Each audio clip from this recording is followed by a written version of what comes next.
Ser Podcast.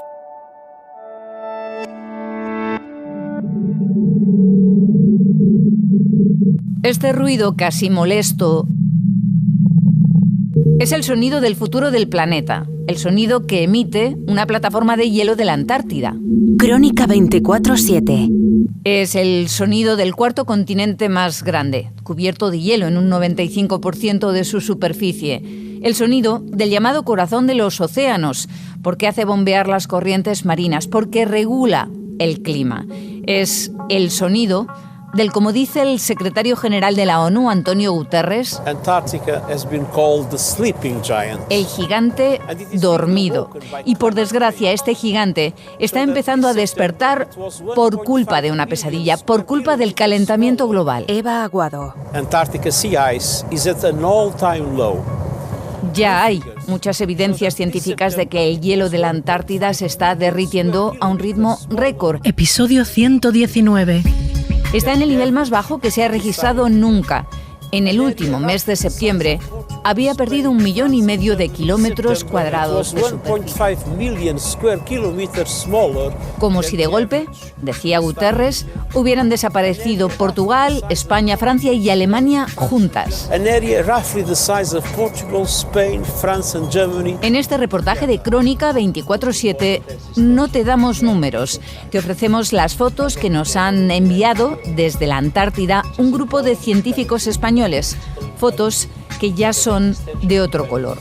What happens in Antarctica does not stay in Antarctica. La Antártida va a dejar de ser blanca. Si ponemos el micro de la SER en medio de la Antártida suena. Pero es verdad que suena monótona. Por Javier Ruiz Martínez. Apenas el viento y la nieve. Por eso, la voz humana intenta llenar esta foto. Alguien tiene que decir algo, bro. Patata, algo. Es brava. Algo más divertido. Joder, sí, qué poca gana tiene. Son algunos de los pobladores de este páramo helado. Son investigadores españoles en medio del deshielo. La SER contacta con algunos de ellos en la distancia, a través del mail, a través de la videollamada. La primera se llama Mireia Mestre, tiene solo 38 años, es licenciada en Biología y Ciencias del Mar. Es una de las más jóvenes que ha pisado el Polo Sur. Investiga la fauna marina microscópica y nos traslada sus temores sobre un paisaje que está cada vez más descongelado y lluvioso. Cada año nieva menos y llueve más en la Antártida. De hecho, la idea de que lloviera en la Antártida era una idea totalmente impensable hace solo unos pocos años. Nos habla incluso de olas de calor. Es cada vez más común que los científicos podamos salir de la base antártica sin la necesidad de ponernos ropa técnica que nos proteja del frío. De hecho, durante las olas de calor, incluso podemos salir de la base antártica en manga corta. Aunque ha ido a estudiar los microorganismos marinos, Mireia se ha fijado en animales más grandes. Durante las olas de calor he visto a pingüinos jadeando, con la lengua afuera, tal y como hacen otros animales como los perros. Y también en las grandes masas de hielo. Sobre los glaciares cercanos a la costa vemos que cada año desprenden más bloques de hielo y con mayor frecuencia. Se observa también fácilmente su retroceso. Antes muchos de ellos terminaban en el mar y ahora terminan en tierra. Y en el suelo Encontramos zonas que antes las veíamos de color blanco debido a la nieve y al hielo, pero que sin embargo hoy día las encontramos de color tierra o grisáceo debido a que la nieve ha desaparecido totalmente. el otro color que predomina es el verde. Zonas que se colonizan muy densamente por líquenes, pero sin embargo podemos observar otras zonas muy amplias que quedan totalmente desérticas. Se asemejan mucho a un paisaje lunar.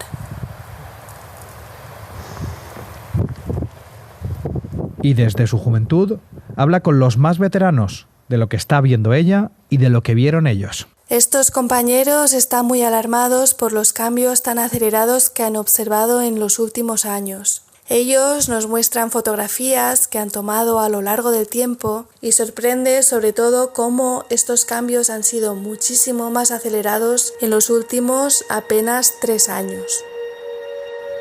La voz de la joven Mireia resuena con gran fuerza, aunque estamos a miles de kilómetros. Nos reclama hablar de la Terra Australis Ignota, la tierra desconocida del sur, y de lo que le está pasando.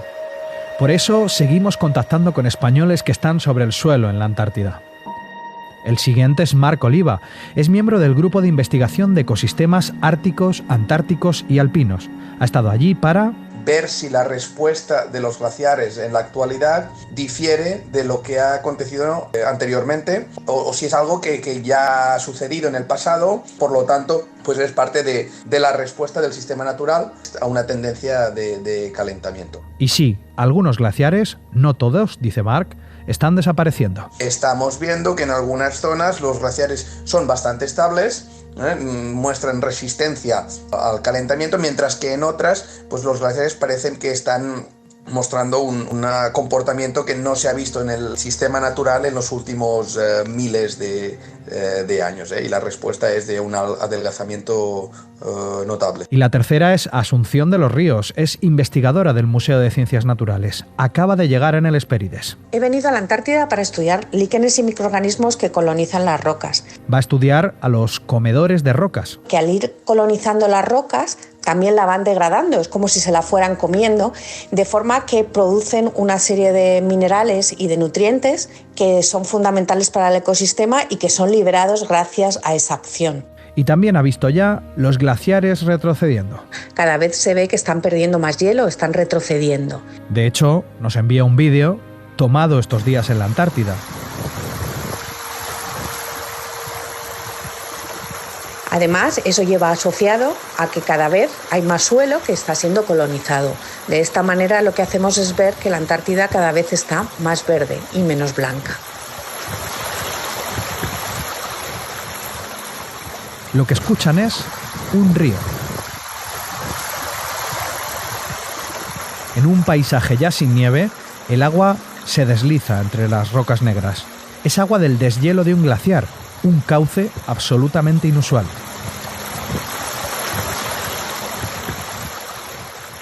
Marc nos cuenta algunos efectos del deshielo. Pues aparecen nuevos lagos, aparece el permafrost que estaba por debajo de los glaciares expuesto en superficie y se aceleran los procesos de erosión en algunos sitios, pues en las zonas que quedan expuestas pues empieza a aparecer algo de vegetación al cabo de unas décadas. Y Asunción nos explica qué puede provocar. Existe el riesgo de que lleguen allí microorganismos que antes no se podían asentar porque las condiciones climáticas eran muy frías, pero que ahora al elevar las temperaturas estos microorganismos sí que se puedan asentar, o sobre todo algunas plantas, y de alguna manera el riesgo es que puedan desplazar a la flora y microbiota autóctona.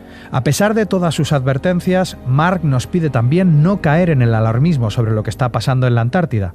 Lo dice por una cautela científica básica. Todavía son más cosas las que no sabemos de las que sí.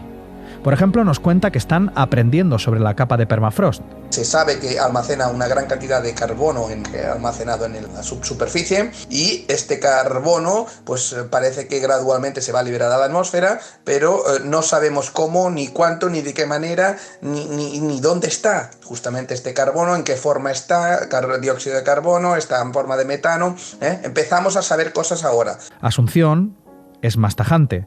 Con lo que ha visto, con lo que ha estudiado, dice, no es optimista. Si no hacemos algo por detener el cambio climático, nos vamos a quedar sin glaciares. En la Antártida se estima que está el 80% del agua dulce del planeta en forma de hielo. Ese hielo, si se va deshaciendo, todo ese agua dulce va a ir bajando a los océanos, lo que va a hacer que aumente mucho el nivel del agua. Hay una frase latina que dice, soy humano y nada del humano me es ajeno. Por eso Marc, Mireia y Asunción se despiden con una frase muy similar a la que pone voz la tercera. Como seres humanos, todo lo que pasa en nuestro planeta, también en la Antártida, aunque esté tan lejos como ellos, nos afecta. Podemos pensar que es una zona muy lejana y que lo que pase allí no nos afecta a nosotros, pero eso no es real. Lo que pasa en la Antártida o en otras regiones polares tiene un efecto a nivel de clima en todo el planeta. Entonces, analizar lo que está sucediendo allí, los efectos, cómo responden las comunidades, puede ser fundamental para entender lo que también sucede en las regiones más cercanas de nosotros. Explicado en colores, como lo hacía Mireia al principio, lo blanco se ha vuelto marrón y verde. Si no queremos un cambio tan drástico aquí, tenemos que devolver a nuestro planeta a su equilibrio.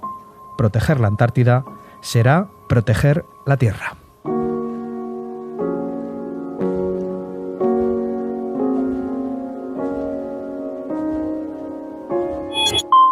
Crónica 24/7.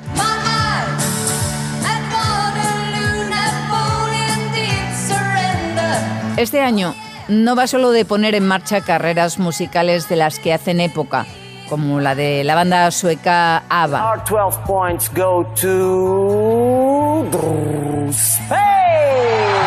Ni de ver la votación emocionados, en familia. Este año, Eurovisión también va de política. Mucha gente dice que las operaciones de Israel ya no son proporcionadas, que son excesivas y que el número de personas asesinadas es insoportable. Sobre todo los países nórdicos han querido poner en pie un boicot contra la participación de Israel por los ataques contra Gaza que han matado ya a más de 33.000 civiles. Pero desde la organización del festival se dice que lo suyo solo es la música, no la política. Esta respuesta genera muchas preguntas. En Crónica 24/7, por ejemplo, planteamos una. ¿Por qué sí hay veto para Rusia y no hay veto para Israel? Política en Eurovisión. 12 Points. Por Dani de la Fuente. Israel debutó en el Gran Premio de la Canción de Eurovisión en 1973. Y hoy es uno de los participantes más exitosos en la historia del festival. Ha ganado 4 veces, otras 2 ha sido segundo y otras 2 tercero. Pero también es uno de los participantes más incómodos junto con Rusia. A los aspirantes rusos se les ha abucheado durante años en Eurovisión por las leyes que persiguen y atacan a los homosexuales en ese país.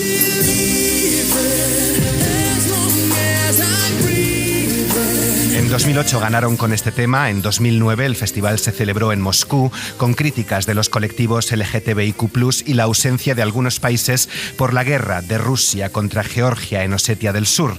Pero sin más, Rusia siguió participando en Eurovisión a pesar de invadir Crimea en 2014, quedó segunda, y no fue hasta 2022 cuando se les prohibió participar un día después de la invasión de Ucrania. Eurovisión se celebra este año en Suecia y más de 1000 artistas suecos han pedido que se prohíba a Israel participar. Los ciudadanos han salido a la calle. Soy una de las muchísimas personas que hemos firmado una petición para exigir que Israel no participe en Eurovisión. Deberíamos tomar la misma decisión que adoptamos con Rusia. Es una posición ética y moral. Es una cuestión de principios el pedir el boicot de Israel en Eurovisión. No seamos hipócritas. ¿Por qué sí se vetó a Rusia y por qué no se excluye a Israel? Si están haciendo lo mismo, entrar ilegalmente y ocupar otro territorio, cometiendo crímenes de guerra a diario. ¿Por qué a Rusia sí y a Israel no? Es la gran pregunta, es el gran complejo. Lo advertía hace unos meses el embajador palestino en España, Husni Abdelwahed. Tengan mucho cuidado y no aceptemos el chantaje. Criticar a Israel y sus políticas no es antisemitismo. El concepto del antisemitismo es falso como lo manejan. No es un concepto ni étnico ni religioso, es un concepto lingüístico. Yo soy semita. ¿Cómo voy a ser antisemita? No acepten el chantaje, por favor. Las peticiones de boicot a Israel tampoco son nuevas, como no lo es la ocupación ilegal de Palestina. Esta es la última fuerte. Estamos escuchando a Neta, ganadora en 2018. Eurovisión se celebró al año siguiente en Tel Aviv. También hubo peticiones de boicot y en la gala los islandeses Hattari mostraron pancartas palestinas ante la cámara. La emisora islandesa RÚV tuvo que pagar 5.000 euros de multa a la Unión Europea de Radiodifusión, la que organiza este festival y entre cuyas normas y propósitos está la de que sea apolítico. Omar Barghouti es uno de los fundadores del movimiento BDS, boicot, desinversión, sanciones. Dice que Eurovisión es el blanqueamiento de un régimen militar de ocupación y colonialista. Artwashing lo llama blanqueamiento de Israel a través del arte. Neta, la última ganadora israelí, responde: creo en la protesta, está bien protestar, pero no creo en boicotear, dice. Eurovisión no es algo israelí, es europeo y universal, tenemos que participar. Este año y con la guerra en Gaza se han sumado profesionales de otros países a las peticiones de boicot. 1.400 de la industria musical finlandesa, por ejemplo, le han entregado una carta a su radio pública YLE. Su director de contenido se ha limitado a decir que esto demuestra que la situación en Palestina conmueve a la gente, a músicos y artistas, y recuerdan que Eurovisión es un concurso para emisoras públicas de toda Europa y Oriente Medio, no un concurso para gobiernos, y que la emisora pública israelí lleva 50 años participando en el festival. También músicos islandeses y noruegos han pedido el boicot por los crímenes de guerra cometidos en Gaza. En Irlanda, el país más exitoso en Eurovisión, lo han pedido diputados laboristas. Y en el Reino Unido han presionado a su representante, Olly Alexander.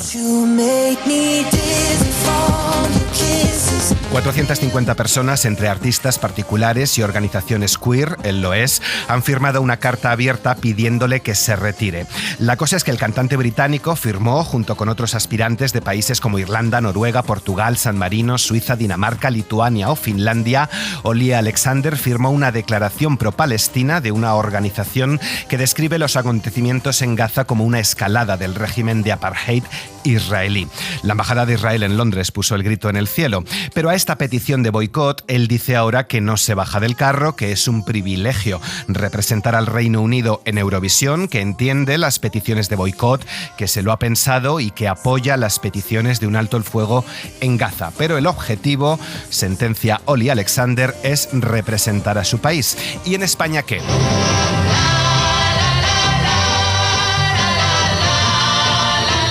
Pues nosotros también sufrimos un boicot, el de Austria en 1969, después de que ganara Maciel el festival y Franco lo organizara en España. Austria no mandó a nadie, pero solo Austria. ¡Qué zorras! Ya sé que soy solo nacido. Le pido al gobierno de España que se deje de excusas, de triquiñuelas, de discursos y que deje de vender armas a Israel y que boicotee su participación en cualquier evento internacional que le permita a Israel maquillarse, como es Eurovisión. Aquí también ha habido peticiones de boicot, tanto por grupos políticos como Podemos o en las manifestaciones de apoyo al pueblo palestino.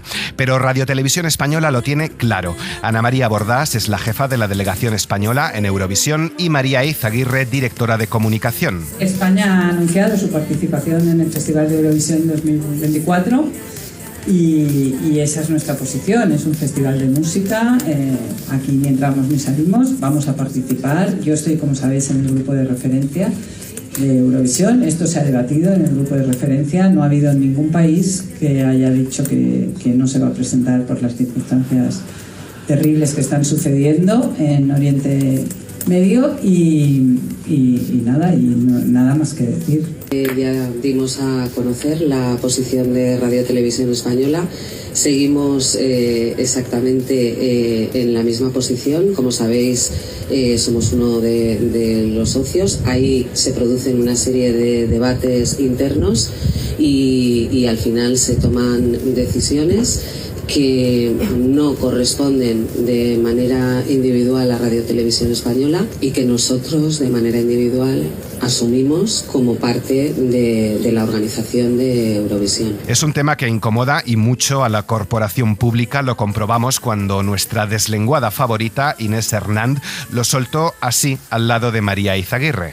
Yo condeno profundamente los ataques de Israel a la población gazatí, o sea, y eso lo diré públicamente como Inés Hernández y no como RTV. Entonces yo no puedo comprometer la posición de la pública, pero yo ahí tengo mi posicionamiento claro. Está siendo una masacre, un genocidio, y o sea, yo como persona individual exijo el alto al fuego ya, y me he manifestado en este sentido. Y por supuesto que participé en el festival cuando Rusia fue vetada el año pasado, ¿no? En similares circunstancias, pues hombre, pues deja entrever otras cuestiones que tienen mucho que ver con el capital. Pero esto lo digo yo como persona individual que tiene su opinión y que no le importa decirlo públicamente porque, o sea, los que asesinan son ellos, no yo.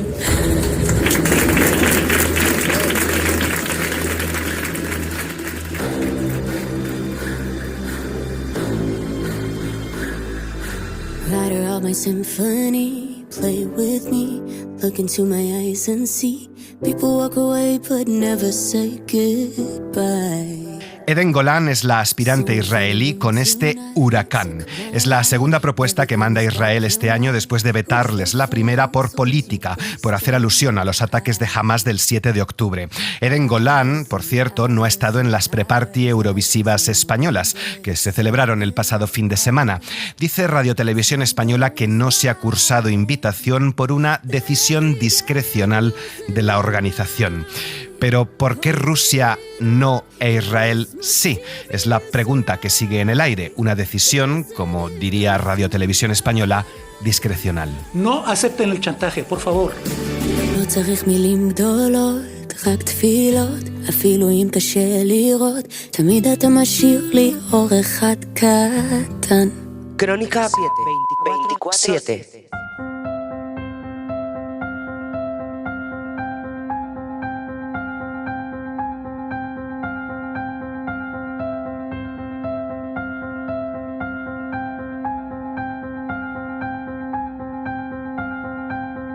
Fue en un centro comercial, había un puesto de la aplicación y había varias personas que te informaban sobre qué iba el servicio. Es Laura, una de las miles de personas a las que hace un par de meses ofrecieron dinero en criptomonedas. Y tú tenías que ingresar unos datos personales.